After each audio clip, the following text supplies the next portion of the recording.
We have our weekly Underdog segment. We are proud to partner with Underdog Fantasy for the NFL season. Underdog offers great DFS pick'em games. Pick whether your favorite players will have higher or lower stat total in this week's game for a chance to win big. You can win up to 1,000 times your money in a single night by picking between 2 and 8 players to build a pick'em entry. Sign up with RWNFL to claim your first-time deposit offer up to $1,000 in bonus cash. Visit underdogfantasy.com or find them in the App Store, and don't forget to register with promo code RWNFL to claim your first-time deposit offer. Fortunately, we're joined by someone who crushed Underdog recently. Mo, we give a few picks here every week. I guess I'll throw it to you. You have any numbers that stuck out, caught your eye? Ready. So one that immediately, once I opened up the app and saw, I was like, oh, that's one I would absolutely smash all day. Micah Parsons over 0.5 sacks. Look, I mean, I already said a little bit. Flacco, that dream period that we got at the end of 2 seasons ago with the Browns, we haven't seen it, right? He looks stagnant. He looks, I'm not gonna say bad. He makes a few good passes every game, but he's also just absorbing massive pressure. And this Green Bay defense looks better every game. The pass rush looks better every game. Micah's reps or snaps increase with every game. So I feel pretty comfortable with that one. I think he could definitely get there. And then I'm going to actually stick with the Packers and go with the other side. And I'm going to say this is one that Hayden Winks over at Underdog shouted out. And the line has actually changed as Green Bay has picked up another injury in the form of Tucker Kraft. But I like the over on receptions for Matthew Golden. It's 2.5 right now. I think he should hopefully see 3 or more. There just aren't many people to pass to anymore, right? Like maybe Musgrave starts in place of Kraft and gets some targets. Obviously, Dobbs and others are going to get targets. But, Golden's a first-round draft pick. He's an elite talent. We've been waiting for him to break out. Jaden Reed is out for the foreseeable future. I think that's a player who should ascend in that offense, and I think that starts this week. I love both those calls. I heard they were going to unleash Micah Parsons this week. Maybe no more snap count, or maybe just a minor one. So yeah, I really like that. Joe Flacco's been dropping back a ton. Going to be plenty of opportunities. First few I will go with, we've talked about a little.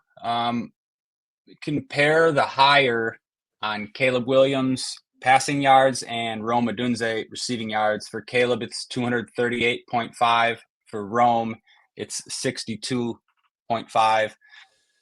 These numbers have gone up a couple as from Wednesday when I first looked, but not enough to take me off of them. We've already talked about the Cowboys defense got absolutely torched by Russ Wilson last week for 450 yards. They're down both their quarterbacks. They don't have much of a pass rush. Chicago doesn't have much of a running game. It's as good of a spot as they're going to be. And then another guy we talked about already, Jordan Mason, with Aaron Jones out, with Carson Wentz out, with Joe Burrow out on the other side. It's bell cow week for Jordan Mason. I think we're going to see 25 plus touches here. The Bengals defense is weak, and the Vikings defense is getting 3 starters back. I think they're going to control this game and control it on the ground. So give me Caleb Williams, Rome Odunze, Jordan Mason, the higher on all their yards numbers. Throw it back to you, Mo, for 1 or 2 more. Yeah, so there's actually quite a lot that I like. So one that I would say I am cautiously optimistic, but I may be a little bit biased about as well, is over on Nico's receiving yards. It's currently set at 68.5, and they're playing against the Jaguars. I saw a tweet earlier today that said, at the last 7 matches that Nico's played against the Jaguars, it's been like a touchdown and 90 yards. It might be 6, might be something like that, but this is a good matchup. this offense desperately needs to rebound. I mean, Stroud has really not figured it out through 2 games. And, they're 0-2 as a result. And there really isn't a much better get-right place than this. Now, they are playing away, right? I'm not saying they might win, but I do think whether the script is in their favor or not, Nico is the focal point of that offense. When the offense is clicking, Nico's clicking. So I like the over on the receiving yards. And then the next guy is a guy we've already flagged, which is McMillan, T-Mac.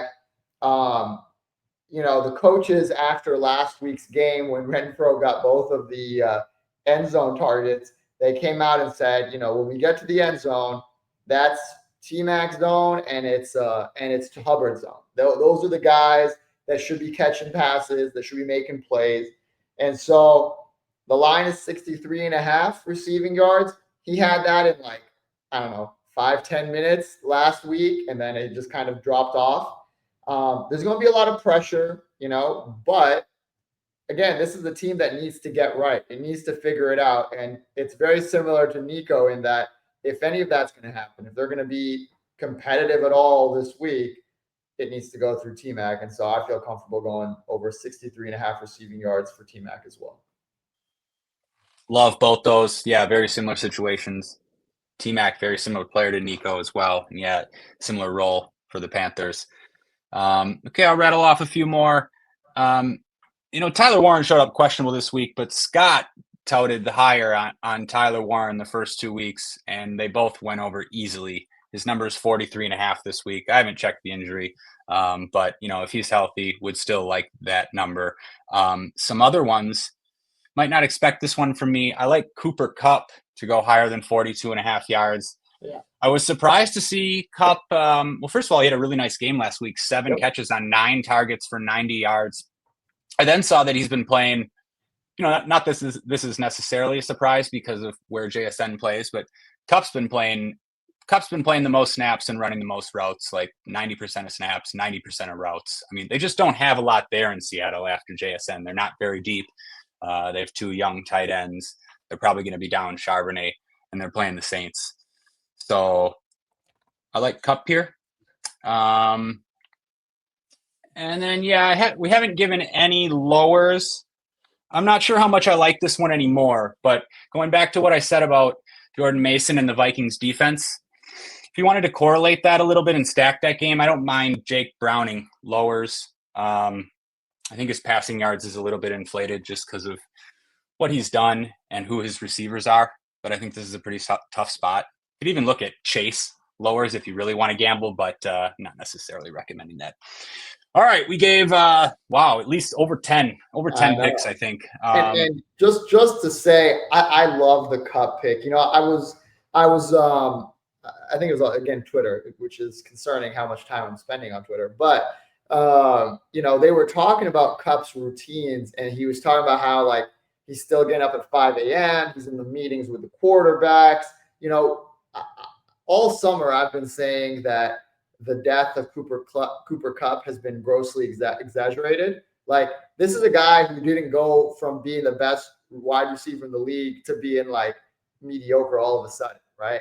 Obviously, Puka emerged. He got a little older. He picked up some injuries. All of that's true, but he is still a great player with great work ethic in an offense that needs him, right? Because JSN is still emerging. JSN still has a particular way of playing. JSN's going to get his, but there's so much opportunity, especially with a quarterback like Darnold, for Cooper Kupp to emerge as well. So I love that. And then just on your note of unders, look, Underdog's probably not going to let you play both of them. But if you wanted to hit the under on Flacco's passing yards of 228, 227.5, I would feel very comfortable with that. This Green Bay defense is giving no breathing room, no breathing time.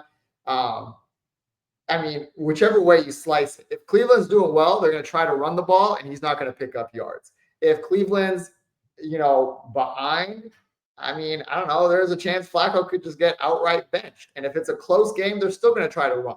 There are so many scenarios where he doesn't hit this total, and he really needs to run very pure in order to get over it. So if you want an under, I think that's one that feels pretty good as well. Great stuff, Mo. Thanks again to Underdog. We'll be back next week with some more picks.